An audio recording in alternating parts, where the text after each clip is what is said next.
ഒന്നാമത്തെ ചോദ്യം ഇതാണ്. ഒരു ചതുർഭുജത്തിൻ്റെ കോണുകൾ 1:2:3:4 ആയാൽ വലിയ കോൺ എത്രയാണ്? അപ്പോൾ റേഷ്യോ ഉണ്ട് 1:2:3:4 ആയാൽ ഇതിനകത്ത് വലിയ കോണിൻ്റെ അല്ലെങ്കിൽ വലിയ കോൺ എത്രയാണെന്നാണ് നമുക്ക് കണ്ടുപിടിക്കേണ്ടത്. ഓക്കെ, നമുക്കറിയാം ചതുർഭുജത്തിന് എത്ര വശങ്ങളുണ്ട്? ചതുർഭുജത്തിന് 4 വശങ്ങളാണ് ഉള്ളത് ആണല്ലോ. ചതുർഭുജത്തിൻ്റെ കോണുകളുടെ തുക എപ്പോഴും എത്രയായിരിക്കും? 360 ആയിരിക്കും. അപ്പം 4 വശം ഉണ്ടായതുകൊണ്ട് തന്നെ 4 - 2 × 180. അപ്പം 2 × 180 = 360 എന്ന് നമുക്ക് കിട്ടി. അപ്പം കോണുകളുടെ തുക എപ്പോഴും എത്രയാണ്? അതായത് ചതുർഭുജത്തിൻ്റെ കോണുകളുടെ തുക എപ്പോഴും എത്രയാണ്? 360 ആണ്. ഓക്കെ ആണല്ലോ. ഇനി നമുക്ക് റേഷ്യോ ആണ് തന്നിട്ടുള്ളത്. ഇതിനെ നമുക്ക് ഇവിടെ ഇപ്പം 1x 2x 3x 4x എന്ന് നമുക്ക് എടുക്കാം.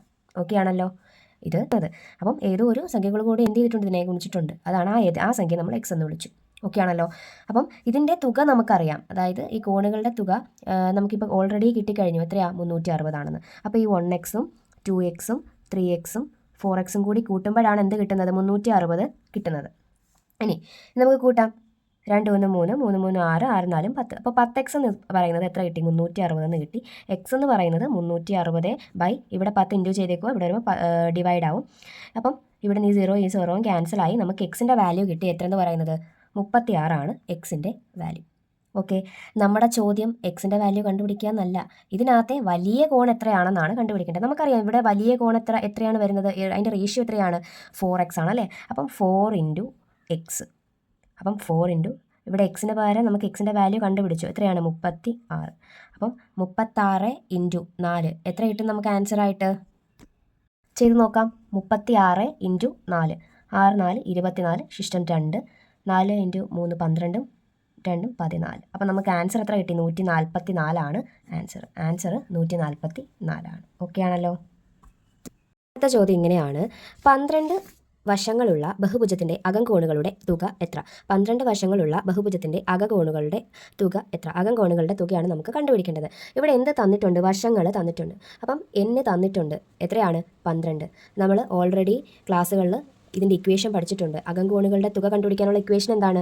n - 2 × 180. ഇവിടെ n എത്രയാണെന്ന് തന്നിട്ടുണ്ട്? 12. അപ്പോൾ 12 - 2 × 180. 12 - 2 എത്രയാണ്? 10. 10 × 180 എത്ര കിട്ടും? 10 × 180 എന്ന് പറയുന്നത് 1800 ആണ്. അപ്പോൾ നമുക്ക് ആൻസർ കിട്ടി. അകംകോണുകളുടെ തുക എത്രയാണ്? 1800 ആണ്. അപ്പോൾ നമ്മുടെ അടുത്ത ചോദ്യം ഇങ്ങനെയാണ്.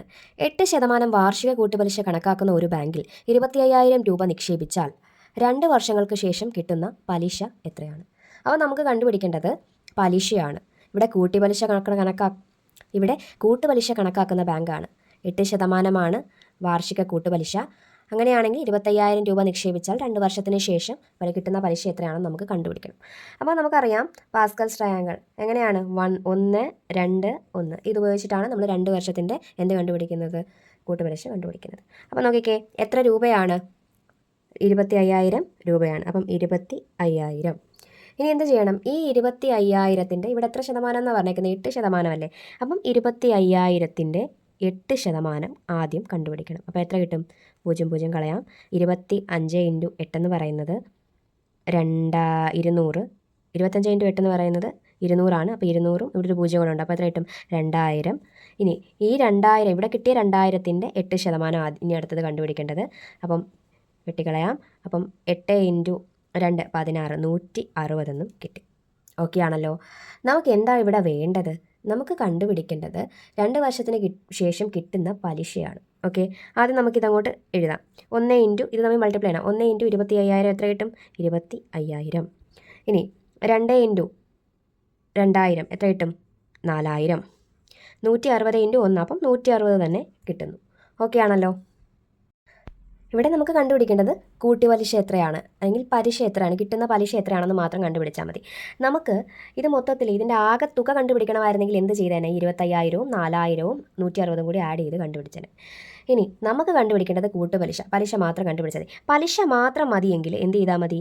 ഈ 2 സംഖ്യകൾ എന്ത് ചെയ്ത് എഴുതിയാൽ മതി? ആഡ് ചെയ്ത് എഴുതിയാൽ മതി. അപ്പം 4,000-ഉം 160-ഉം കൂടി ആകുമ്പോൾ എത്ര കിട്ടും? 4,160 എന്ന ആൻസർ കിട്ടും.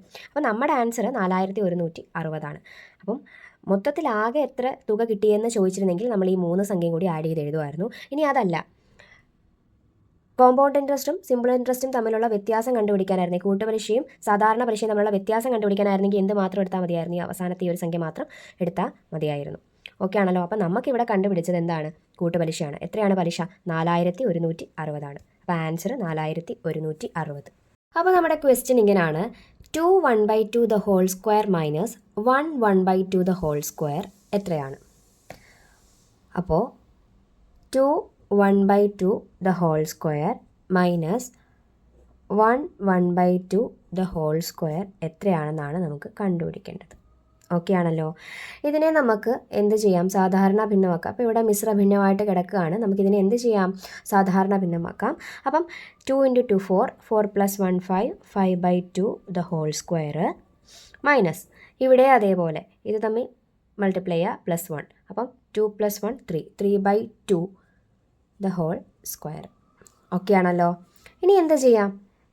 ഈ 5നും 2നും ഈ സ്ക്വയർ ബാധകമാണ്. അപ്പം 5ൻ്റെ സ്ക്വയർ എന്ന് പറയുന്നത് 25, y 2ൻ്റെ സ്ക്വയർ എന്ന് പറയുന്നത് 4, മൈനസ് 3ൻ്റെ സ്ക്വയർ എന്ന് പറയുന്നത് 9, ബൈ 2ൻ്റെ സ്ക്വയർ എന്ന് പറയുന്നത് 4. ഇനി എന്ത് ചെയ്താൽ മതി? താഴെ രണ്ടും ഒരേപോലത്തെ സംഖ്യയാണ്. അപ്പം മുകളിലത്തെ സംഖ്യകൾ കുറച്ചിട്ട് ഈ 4 അതേപോലെ എഴുതുക. അതായത് 25 9 പോകുമ്പോൾ എത്ര കിട്ടും? 16, ബൈ 4 അതേപോലെ 4 = 16/4 എന്ന് പറയുന്നത് എത്രയാണ്? 4 × 4 ആണ് 16. അപ്പോൾ എന്ത് കിട്ടും നമുക്ക്? 4 എന്ന് ആൻസർ കിട്ടും. അപ്പോൾ നമ്മുടെ ആൻസർ എത്രയാണ്? 4. ഓക്കെ ആണല്ലോ.